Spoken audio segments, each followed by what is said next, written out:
একদিকে জাদু আর অন্যদিকে বাস্তবতা। একদিকে রয়েছে ম্যাজিক আর অন্যদিকে রয়েছে রিয়েলিটি। এরই সংমিশ্রণে সৃষ্টি গাব্রিয়েল গার্সিয়া মার্কেজ রচিত, মানবেন্দ্র বন্দ্যোপাধ্যায় অনুদিত এই শহরে কোনো চোর নেই ছোট্ট গল্প থেকে নেওয়া বিশাল ডানাওয়ালা এক থুরথুরে বুড়ো। উপস্থাপনায় আদর্শ ক্লাসরুম। বৃষ্টির তৃতীয় দিনে ওরা বাড়ির ভেতরে এতই কাকড়া মেরেছিল যে পেলায়োকে ভিজে 100 উঠোন পেরিয়ে গিয়ে সেগুলোকে সমুদ্রে ছুঁড়ে ফেলে দিতে হয়েছিল। কারণ সারা রাত ধরে নবজাত শিশুটির ছিল জ্বর, আর ওরা ভেবেছিল জ্বরটা হয়েছে ওই পচা বদ গন্ধটার দরুন। মঙ্গলবার থেকেই সারা জগৎ কেমন বিষণ্ণ হয়ে আছে। সমুদ্র আর আকাশ হয়ে উঠেছে একটা ছাই ধূসর বস্তু, আর বেলাভূমির বালি মার্চের রাত্রিরে যা ঝকঝক করে গুঁড়ো গুঁড়ো আলোর মতো হয়ে উঠেছে কাদা আর পচা খোলক মাছগুলোর এক ভাপে সেদ্ধ হওয়া দগদগে স্তূপ।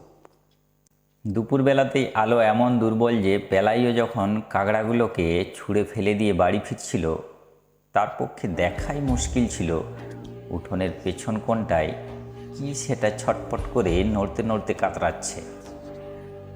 তাকে খুব কাছে গিয়ে তবেই দেখতে হয়েছিল যে এক বুড়ো, খুবই থুরথুরে বুড়ো, কাদার মধ্যে মুখ গুঁজে উপুড় হয়ে শুয়ে আছে। আর তার প্রচণ্ড সব চেষ্টা সত্ত্বেও কিছুতেই উঠতে পারছে না। তার বিশাল 2 ডানায় কেবলই বাধা পেয়ে যাচ্ছে। সেই দুঃস্বপ্ন দেখে আতকে উঠে পেলাইও ছুটে চলে গেল অ্যালিসেন্দার কাছে, তার বউ, যে তখন অসুস্থ বাচ্চাটির কপালে জলপট্টি দিচ্ছিল। আর পেলাইও তাকে ডেকে নিয়ে গেল উঠোনের পেছন কোণায়। পড়ে থাকা শরীরটার দিকে তাকিয়ে তারা কেমন হতভম্ব হয়ে চুপচাপ দাঁড়িয়ে রইল। বুড়োর পরনে ন্যাকড়া কুড়নির পোশাক, তার টাক পড়া চকচকে মাথাটায় কয়েকটাই মাত্র বিবর্ণ চুল, ফোকলা মুখটায় খুবই কম দাঁত। আর এককালে যদি বা তার কোনো জাঁকজমক থেকেও থাকতো, এখন এই ঝোড়ো কাকের প্রপিতামহের করুণ দশা সেই জাঁকজমক একেবারে উধাও করে দিয়েছে। তার অতিকায় শিকারি পাখির ডানা নোংরা, অর্ধেকটায় পালক খসা, চিরকালের মতো কাদায় জট পাকিয়ে গিয়েছে। ওরা তার দিকে এতক্ষণ ধরে খুব কাছ থেকে হাঁ করে তাকিয়েছিল যে পেলাইও আর অ্যালিসেন্দা খানিক বাদেই তাদের প্রথম চমকটা জয় করে নিলে। বরং শেষটাই একে বেশ চেনা চেনাই ঠেকল।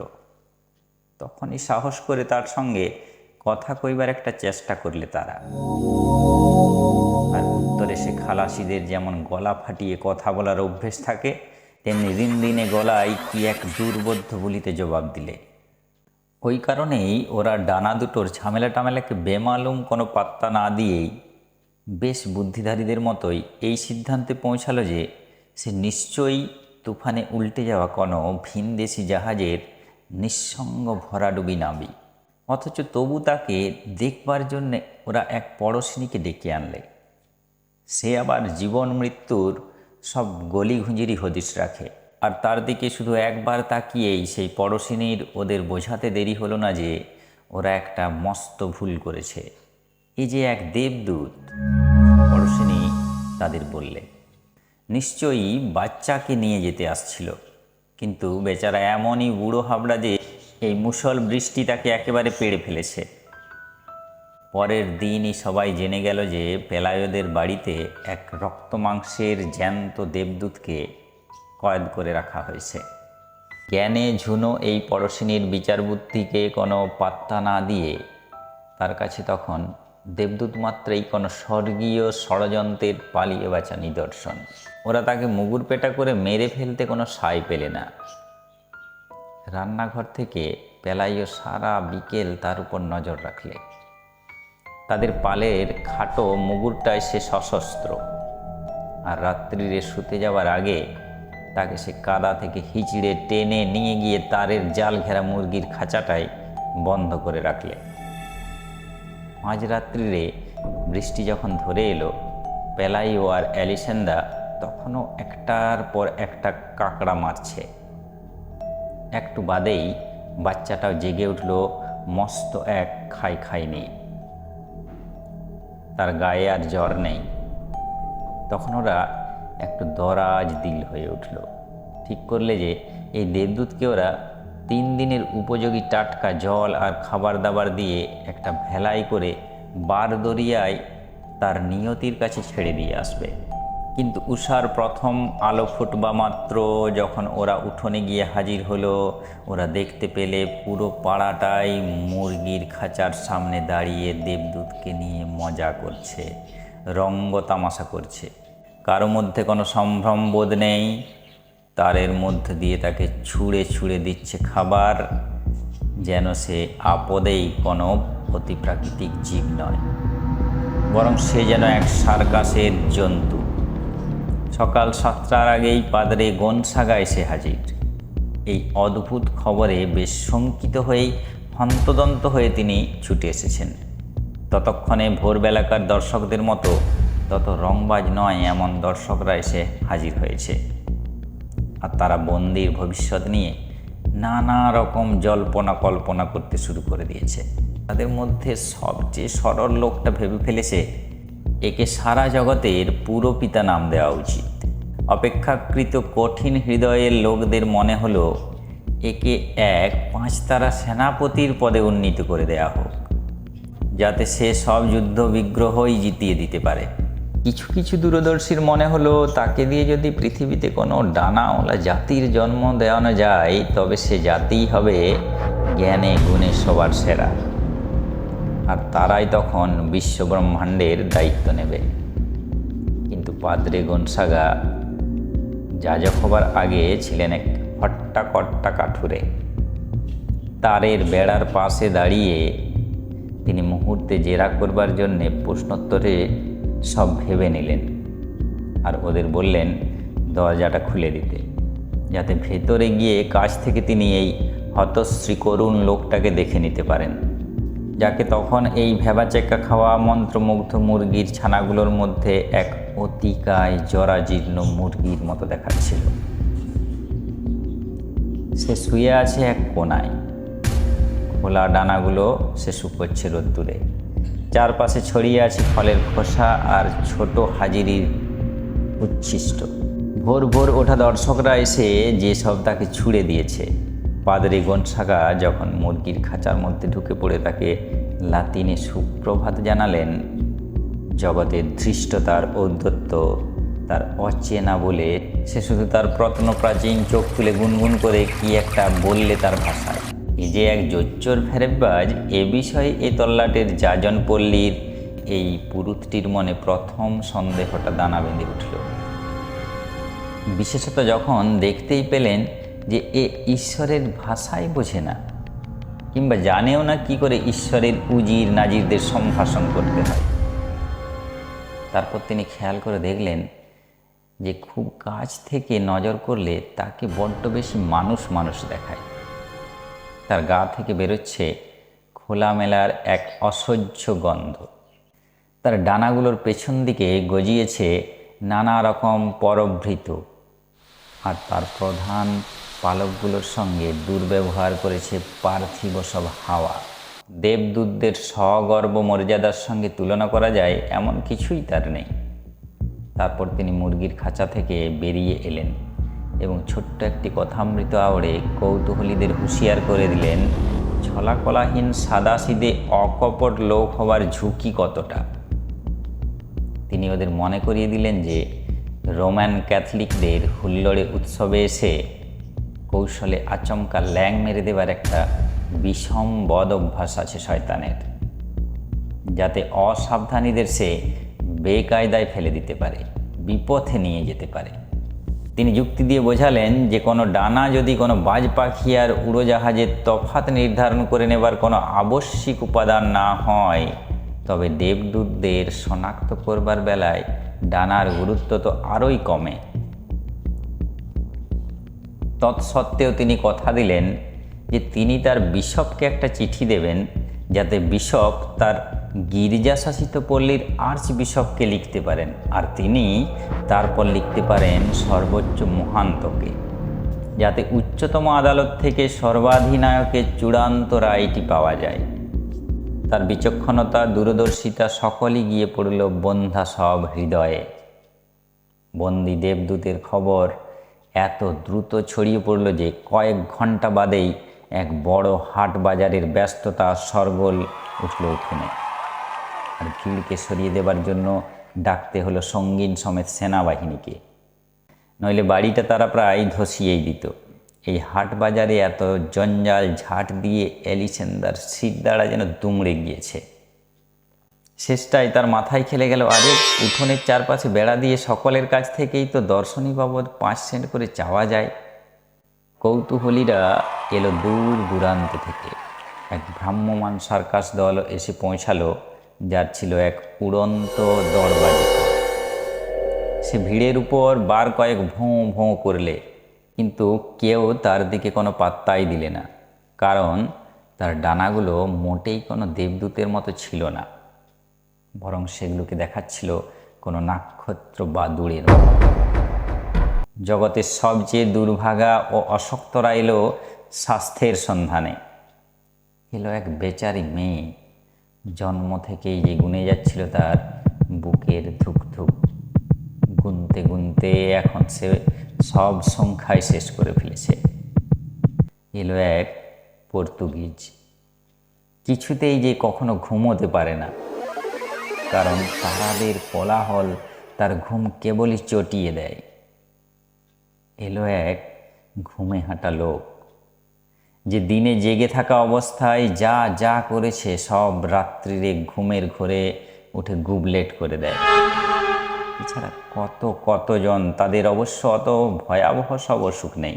পৃথিবীকে কাঁপিয়ে দিচ্ছিল যে জাহাজ রুবির বিশৃঙ্খলা, তারই মধ্যে পেলাইও আর এলিসেন্দা অবশ্য তাদের ক্লান্তিতেই সুখী, কারণ হপ্তা শেষ হবার আগেই তারা তাদের সবগুলো ঘর ঠেসেছে টাকা কড়িতে।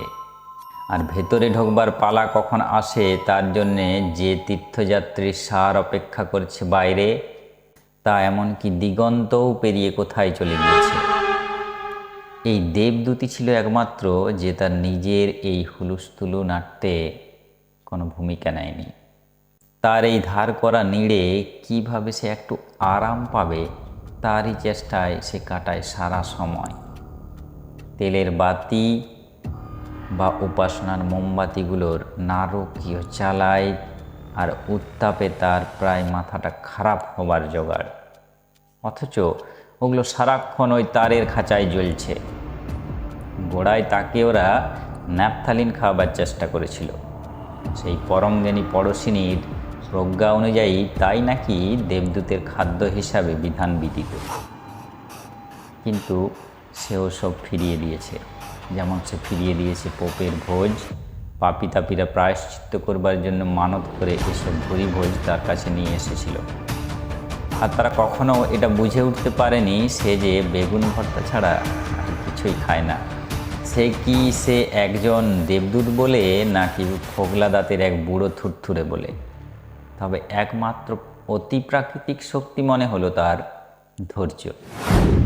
বিশেষত প্রথম দিনগুলোই তার ডানায় যেসব নক্ষত্র পরভৃত জম্পেশ করে গজিয়েছে, তার খোঁজে যখন মুরগিরা তাকে ঠুকরাতো আর পঙ্গুরা ছিঁড়ে নিত তার পালক তাদের বিকল ঠুটো আঙুলগুলোই ছোঁয়াবার জন্যে, আর এমনই যাদের প্রাণে সবচেয়ে দয়াধর্ম ছিল, তারাও যখন তাকে তাক করে ঢিল ছুঁড়ত আর যাতে সে উঠে পড়ে আর দাঁড়ালে তাকে কেমন দেখায় সেটা দেখবার জন্যে, তখনও সে শান্তই থাকত।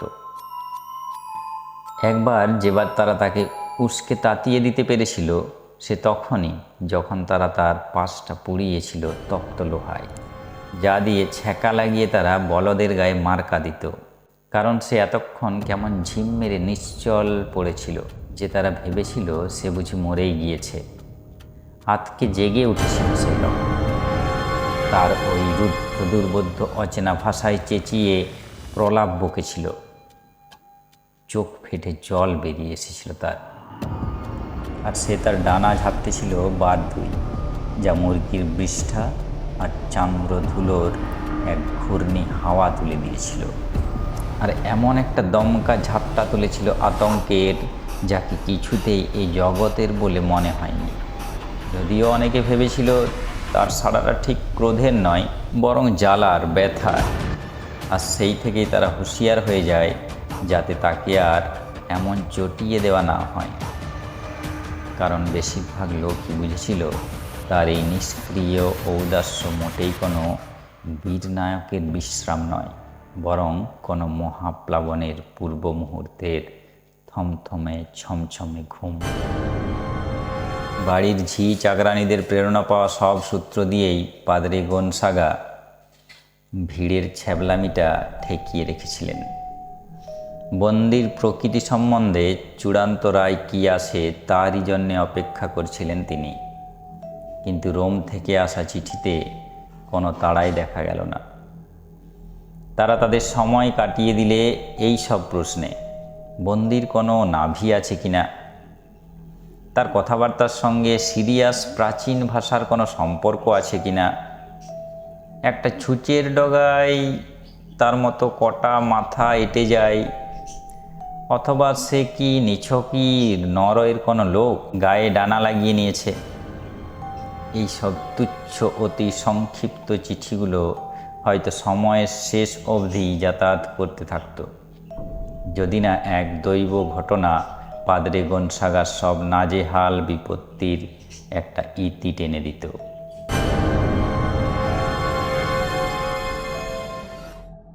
ঘটেছিল কি, ওই দিনগুলোই আরও সব কত কত উৎসব, মেলা আর সার্কাসের হরেক রকম বা আকর্ষণের মধ্যে শহরে এসে পৌঁছেছিল একটি মেয়ের ভ্রাম্যমাণ প্রদর্শনী, যে তার বাবা মার কথার অবাধ্য হয়েছিল বলে মাকড়সা হয়ে গিয়েছে। দেবদূতকে দেখতে যত পয়সা দিতে হয়, একে দেখতে যেতে তার চেয়ে যে কম পয়সা দর্শনী বাবদ দিতে হয়। শুধু তাই নয়, তার এই অসম্ভব দশার জন্যে লোককে যা খুশি প্রশ্ন করবারও সুযোগ দেওয়া হয়। এমনকি তাকে আগা পাঁচতলা খুঁটিয়েও দেখতে দেওয়া হয়, যাতে তার এই বিভীষিকার সত্য মিথ্যা সম্বন্ধে কারো মনেই কোনো সন্দেহ না থাকে। সে এক ভয়ঙ্কর তারান্তুলা, একটা মস্ত ভেড়ার মতো বড়, আর তার মাথাটা এক বিষাদময়ী কুমারী মেয়ে। যা ছিল সবচেয়ে হৃদয় বিদারক, তা কিন্তু তার এই তাজ্জব আকৃতি নয়, বরং তার অকৃত্রিম দুঃখী করুণ গলা। যখন সে একেবারেই ছেলে মানুষ, এক নাচের আসরে যাবে বলে কাউকে কিছু না জানিয়ে সে তার বাবা মার বাড়ি থেকে বেরিয়ে এসেছিল। আর অনুমতি না নিয়ে সারা রাত ধরে নাচবার পর সে যখন এক বনের ভিতর দিয়ে ফিরছিল, তখন হঠাৎ এক ভয়ঙ্কর বাজ আকাশকে দুভাগে ফেড়ে দিয়েছিল, আর ফাটলের মধ্যে দিয়ে নেমে এসেছিল জ্বলন্ত গন্ধকের এক বিদ্যুৎ শিখা, যা তাকে বদলে দিয়েছিল এই আজব মাকড়সায়। যাদের প্রাণে দয়া দাক্ষিণ্য আছে, তারা তার মুখে মাংসের বড়া ছুঁড়ে দেয়। একমাত্র তাই তাকে একদিন ধরে বাঁচিয়ে রেখেছে।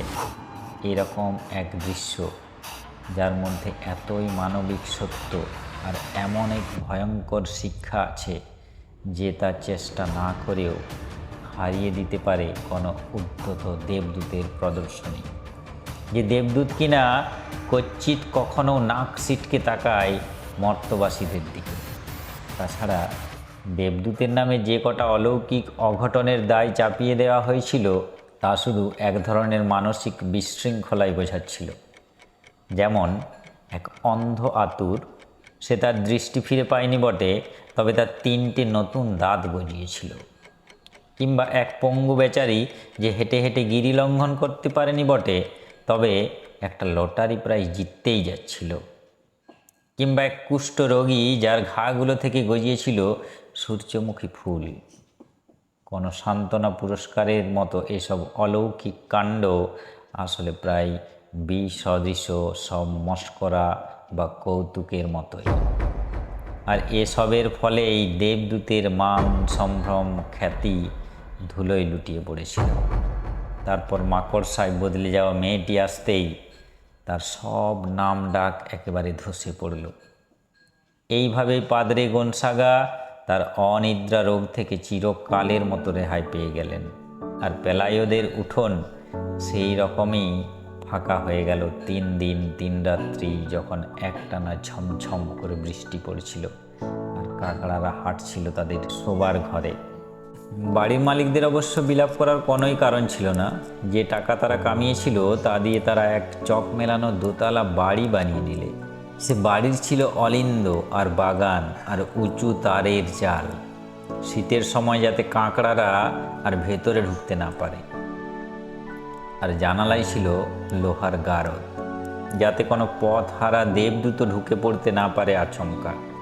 শহরের কাছেই পেলাইও একটা খরগোশ পালন করবার ঘিঞ্জি গোলক ধাঁধা বানিয়ে নিলে।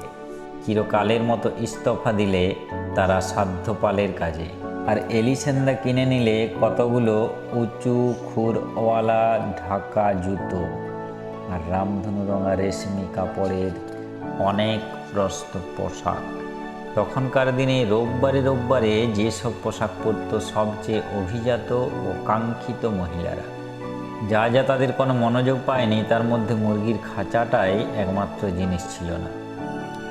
যদি তারা রাসায়নিক দিয়ে তা ধুয়ে দিয়ে থাকে আর তার ভেতরে বারবার মস্তকের অশ্রু পুড়িয়ে থাকে, সে কিন্তু মোটেই এই দেবদূতের অর্চনায় নয়, বরং সেই গু গোবরের স্তূপের দুর্গন্ধ তাড়িয়ে দিতেই। ভূতের মতো এখনও যা ঝুলে আছে সবখানে, আর নতুন দালানটাকে বানিয়ে দিচ্ছে পোড়ো বাড়ি। গোড়ায় যখন তাদের বাচ্চা হাঁটতে শিখল, তারা খুব সাবধানেই ছিল, সে যাতে কখনো মুরগির খাঁচাটার খুব কাছে না যায়। কিন্তু তারপর তারা ক্রমে ক্রমে তাদের ভয় হারাতে শুরু করল, আর গন্ধটায় অভ্যস্ত হয়ে গেল। বাচ্চার দ্বিতীয় দাঁতটি বেরোবার আগেই সেই মুরগির খাঁচার ভেতরে খেলতে চলে যেত। খাঁচার তারাগুলো ততদিনে অবহেলায় অযত্নে ছিঁড়ে ছিঁড়ে গিয়েছে। অন্য কোনো মর্তবাসীর সঙ্গে কোনো মাখামাখি করেনি দেবদূত, বরং দূরে দূরেই থাকতো। এখনও সে তেমন একটা মাখামাখি করে না, তবে সব ভুল ধারণা হারিয়ে বসবার পর কোনো কুকুর যেমন বাচ্চাদের যাবতীয় যাচ্ছে তাই অপমান ও নিগ্রহ পরম ধৈর্য ভরে সহ্য করে, তেমনি ধৈর্যের সঙ্গে দেবদূত এই বাচ্চাটিকে সহ্য করত। একই সঙ্গে দুজনকেই পেড়ে ফেলল জল বসন্ত। যে ডাক্তার বাচ্চাটির রোগ দেখতে এসেছিল, সে অবশ্য দেবদূতের হৃৎপিণ্ডের ধুকপুক শুনবার লোভ সামলাতে পারলে না। আর সে তার বুকে এত শীষ শুনতে পেলে আর এতই সরগোল শুনতে পেলে তার বৃক্কে যে তার পক্ষে বেঁচে থাকাই সম্ভব বলে ডাক্তারের মনে হলো না। যেটা তাকে সবচেয়ে তাক লাগিয়ে দিলে সেটা এই ডানা দুটোর যুক্তি ও প্রকৃতি। এই দুটি এমনই স্বাভাবিক যে পুরোপুরি কোনো মানুষেরই আবশ্যিক অঙ্গ বলে মনে হয়। আর তার অবাক লাগলো এই ভেবে যে অন্য মানুষদেরই বা কোনো ডানা নেই কেন। বাচ্চা যখন স্কুলে যাওয়া শুরু করলো, সেটা রোদে বৃষ্টিতে মুরগির খাঁচার সম্পূর্ণ ধ্বংসের কিছুকাল পরে। দেবদূত এখন এখানে সেখানে ঘুরে বেড়ায়, পথ হারা দিক ভোলা কোনো মুমূর্ষের মতো।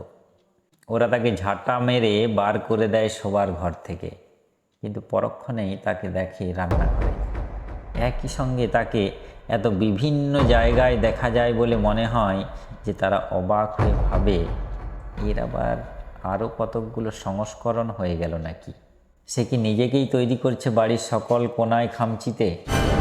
আর বিপর্যস্ত ও তিতিবিরক্ত এলিসেন্দা ডুকরে গলা ছেড়ে চেঁচিয়ে মেচিয়ে বলতে লাগলো, দেবদূতে দেবদূতে থই থই করা কোনো নরকে বাস করা কি যে জঘন্য কাণ্ড!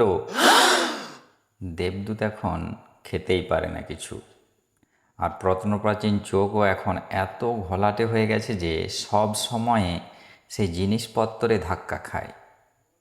তার শেষ পালকগুলোর নিছক সূক্ষ্ম জালের মতো দাঁড়গুলোই এখন আছে তার। এলাইও একটা কম্বল ছুড়ে দেয় তার ওপর, তাকে করুণা করে একটা আটচালার নিচে শুতে দেয়। আর শুধু তখনই তারা আবিষ্কার করলে যে রোজ রাত্রিরে তার জ্বর আসে, আর কোনো বুড়ো নরওয়েবাসীর জীব জড়ানো ভাষায় সে বিকারের ঘোরে প্রলাপ বকে। যে কয়েকবার তারা বিষম ভয় পেয়ে গিয়েছিল, এ তারই একটা, কারণ তারা ধরেই নিয়েছিল যে এ বুঝি মরতে বসেছে।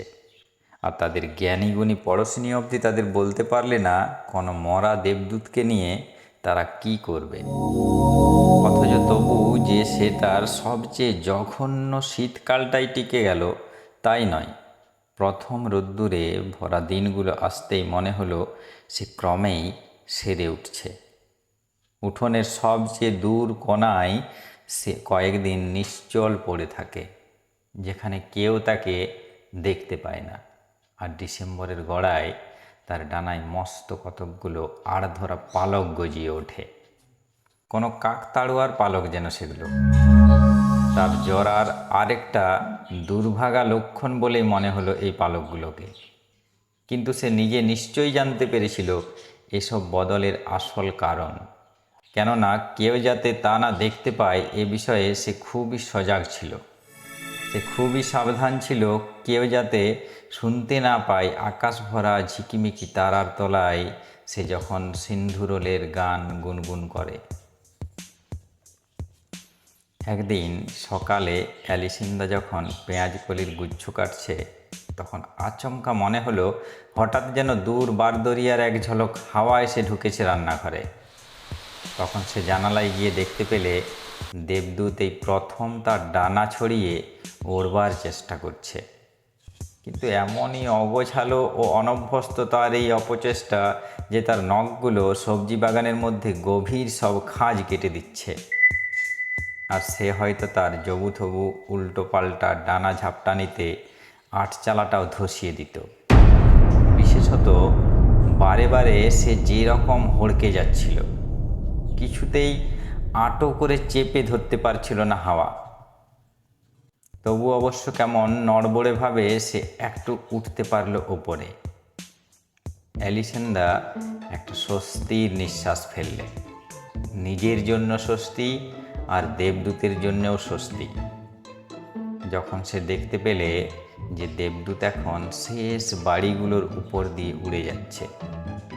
কোনো রকমে সে নিজেকে ধরে রেখেছে উড়ালটাই, কোনো মতিচ্ছন্ন জরাগ্রস্ত শকুনের ঝুঁকিতে ভরা ডানা ঝাপটানি দিয়ে। পেঁয়াজ কাটা সারা হয়ে যাবার পরও অ্যালিসিন্দা তাকে দেখতেই থাকে তাকিয়ে, দেখতেই থাকে, যখন তাকে আর দেখাই সম্ভব ছিল না। কারণ সে তো আর তখন তার জীবনের কোনো উৎপাত বা জ্বালাতন নয়, বরং সমুদ্রের দিক চক্রবালে নিছকি কাল্পনিক একটা ফুটকি যেন।